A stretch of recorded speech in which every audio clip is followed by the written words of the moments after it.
WBTV covering breaking news live. More reporters on the important stories live. Tracking your first alert weather live. WBTV News live at 5 starts right now. Live at 5, we're talking with neighbors as they react to the shooting death of a pregnant woman here in Burke County who was just hours away from giving birth. Rolling out software security to stop the surge of stolen cars. If you drive a Hyundai or a Kia, we're on your side with what you need to know. 9 years ago today, inches of snow were covering the ground. But today, it feels like spring. Live at 5, how long this warming trend sticks around. But now, live at 5. It's crazy. The whole world's just crazy now. Easy. That's how neighbors describe what unfolded at this home in Burke County. You can see the bullet holes, leaving a stark reminder of what happened inside. That's where investigators said they found 41-year-old Brandy Deal dead. Thank you for joining us live at 5. I'm John Carter. And I'm Siobhan Bryan. We're glad you're here. Neighbors tell us not only was she pregnant, but her due date was supposed to be just hours before her death. WBTV's Ron Lee live for us now at the sheriff's office with more. So, Ron, are deputies saying what the motive might have been here? Well, deputies have not addressed those questions that we put to them this afternoon, but I can tell you they are actively looking for suspects in this case. I talked to several neighbors, and they tell me while the neighborhood has changed over the years, they never expected this. It's crazy. The whole world's just crazy now. The news of 41-year-old Brandy Deal's death shocked many people here in this rural part of Burke County.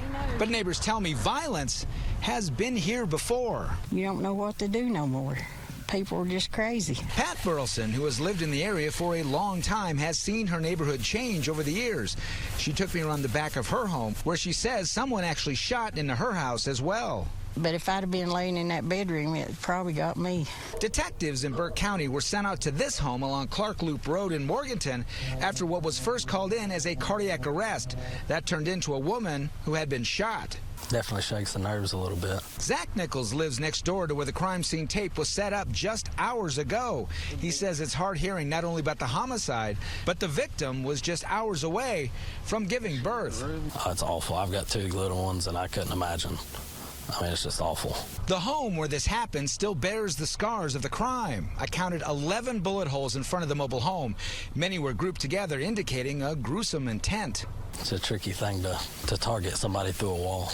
Investigators are keeping many of the details in this case pretty quiet, but they're hoping for a quick resolution and justice for a woman and her unborn child. News that has many people in the area rethinking the idea of staying.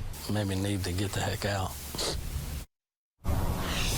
Now, the sheriff's office is currently looking for anything that anybody might have seen. If you think that you have information that could help break the case, you're asked to call the Burke County Sheriff's detectives right away. In Morganton, I'm Ron Lee, WBTV, on your side. Certainly somebody knows something that can help in this case, Ron. Thank you. John?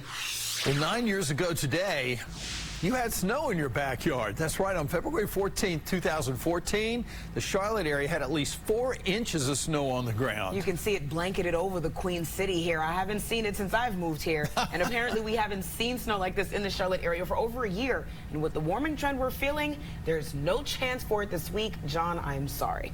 I know that he's the one person hoping for it. Rachel Coulter joins us live with the current forecast. And winter isn't over just yet. Meteorologist Amy Squeezy joins us now live at 5 o'clock with a breakdown of the chances we're going to see the white stuff. Amy. Yeah, so 9 years ago, if we look at the numbers, that was more than 3,000 days ago that we last had snow in the Charlotte area. In fact, 3,287 days to be exact, since we had 4 inches of snow on the 12th of February back in 2014. And it's been 389 days since we've had more than 1 inch of snow. That was back in 2022 on January 21st. Now, on average, Charlotte usually gets the first snowfall by about January 9th. And in 2021, it was right on cue. 2022, we had the first snow in January 16th. But this year, no snow in January, and so far, no snow in the first 14 days. But here is what we're holding on to, the fact that all the way back to 1878,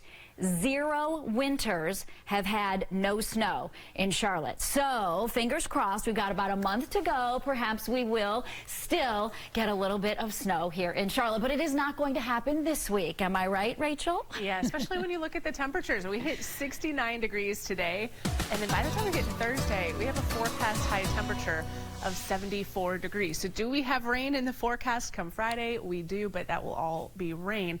It's still going to be warm wrapping up the weekend. Of course, been talking about these warm temperatures, but where does this put us in terms of if we were to compare this to average high temperatures into spring?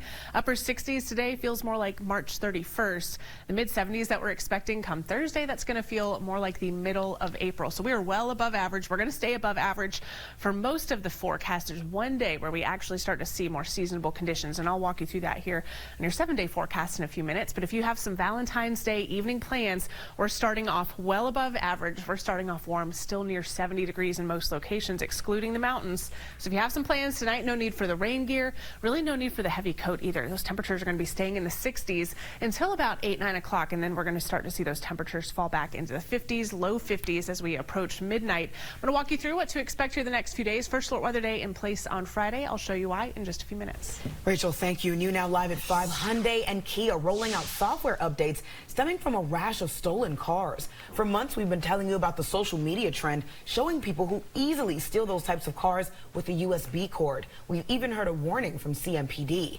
And they've connected a teenager to those crimes. A Bojangles receipt found inside one of the stolen vehicles led investigators to that suspect.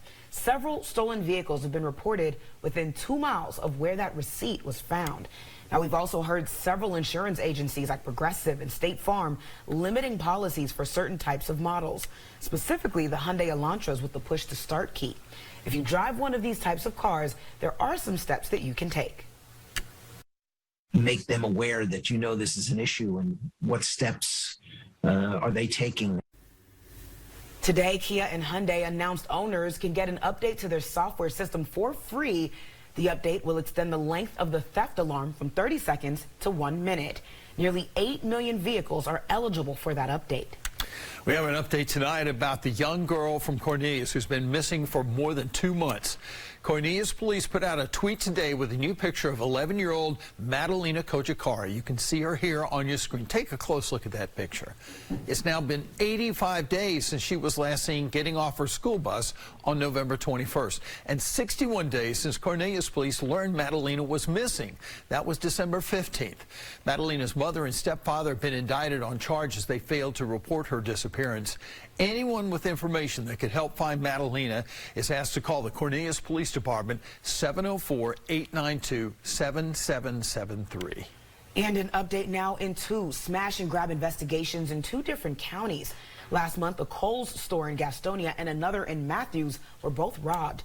Today, Gastonia police, they tell us they do not believe the robberies were connected. You can see here store surveillance video shows both suspects using a hammer to break the display case and taking the jewelry inside. Police arrested Logan Guffey in connection to the robbery in Matthews. Gastonia police have not yet made an arrest in that case. Now live at 5, Maggie Murdoch's sister taking the stand today in the double murder trial of Alec Murdaugh. She recounted the night her sister and nephew died. Nick Neville walks us through the powerful testimony from South Carolina. Marion Proctor began by telling jurors who Maggie was, saying she was sweet and kind of a free spirit. She also said that her sons, Buster and Paul, were her whole world, and she became emotional when she described her final conversation with her sister the day that she was murdered. Proctor says Maggie called her around 4 p.m. that day and told her Alec had wanted her to come home to Moselle to visit his ailing father. You encouraged her to go to Moselle? I did. Was that the last time you talked to her? Yes. Proctor says Alec Murdaugh told her he didn't know who committed the murders. But he felt like whoever did it had thought about it for a really long time.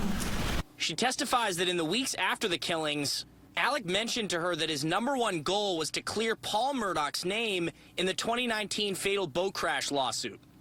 And I thought that was so strange because my #1 goal was to find out who killed my sister and Paul. I don't know how he could have thought about anything else.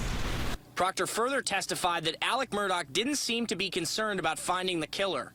She felt like he and his son Buster needed protection and says her family was living in fear.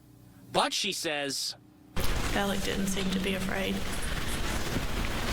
On cross-examination, defense attorney Jim Griffin became emotional, saying that this is hard for him, too.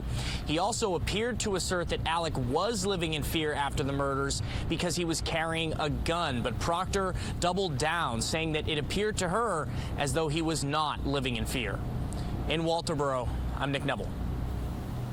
Meanwhile, for more than 100 years, people looking to buy a handgun in North Carolina have had to go through their local sheriff. Now Republican lawmakers are rolling out a proposal that could change that.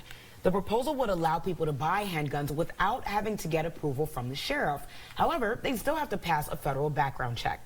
Advocates of this proposal say the law is redundant and left over from the Jim Crow era. But others say it's important to have local checks and balances. Again, even if this bill does pass, background checks would still be required before you can buy a handgun.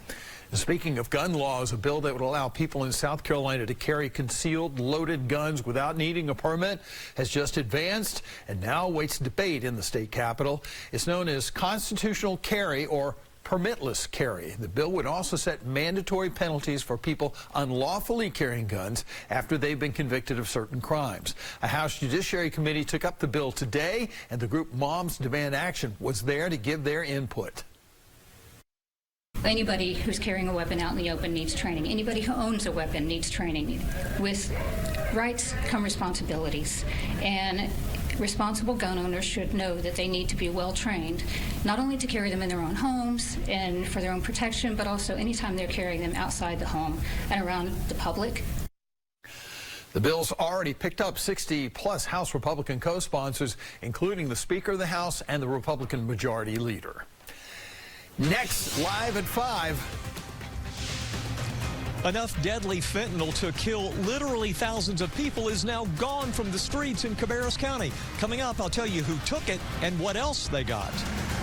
And using the right ingredients to turn a dream into a reality. Why this bakery is more than just a sweet spot to grab a sweet treat.